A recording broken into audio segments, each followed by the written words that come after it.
कोल्हापूर जिल्ह्यामधील काळंबवाडी दूधगंगा धरणामधून होणाऱ्या पाण्याच्या गळतीविरोधात आज शिवसेना उद्धव बाळासाहेब ठाकरे गट आक्रमक झाल्याचं पाहायला मिळालं।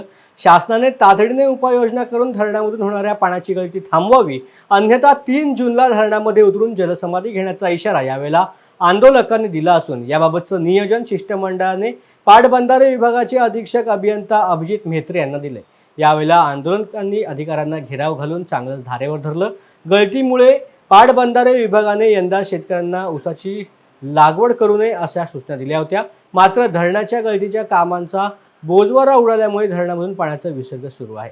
यावेळेला अधिकाऱ्यांसह शासनाला 8 दिवसाचा अल्टिमेटम देण्यात आला आहे। अधिकाऱ्यांनी दिलेलं उत्तर ते आम्ही समाधानी आम्ही असमाधानी आहोत। कारण धरण फुटल्यानंतर माणसं मेल्यानंतर हे अधिकारी शासन जागा होणार आहे का, हा आमचा मूळ प्रश्न आहे। कारण अनेक वेळा धरणं फुटून लोकांचं मोठ्यावर नुकसान झालेलं आहे आणि हे काळंबवाडी धरण जे दूधगंगा आपण म्हणतो तिथे गळती झाली आहे, ती आज आणि काल झालेली नाही, अनेक वर्षापासून गळती आहे। पण गळती कमी करण्यासाठी जे प्रयत्न करावे ते प्रयत्न करून सुद्धा गळती कमी झाली नाही, गळती वाढत गेलेली आहे। ह्याचा अर्थ आहे की तिथं निकृष्ट दर्जाचं काम आणि दर्जेदार काम न होता ठेकेदार आपला कुठला असावा ह्या पद्धतीने सरकारने काम केल्यामुळे तिथं काम व्यवस्थित झालं नाही आहे। एकीकडे पाणी कमी करतात, शेतकऱ्यांना सांगतात की पिकं लावू नका आता, आणि पिकं लावू नका का लावू नका तर धरणाचं काम लवकर चालू होणार आहे। म्हणजे इकडे शेतकऱ्याचं नुकसान, धरणाचं काम वेळेत होत नाही आहे आणि भविष्यात आम्ही प्रार्थना करतोय धरणाला कुठला धोका होऊ नये।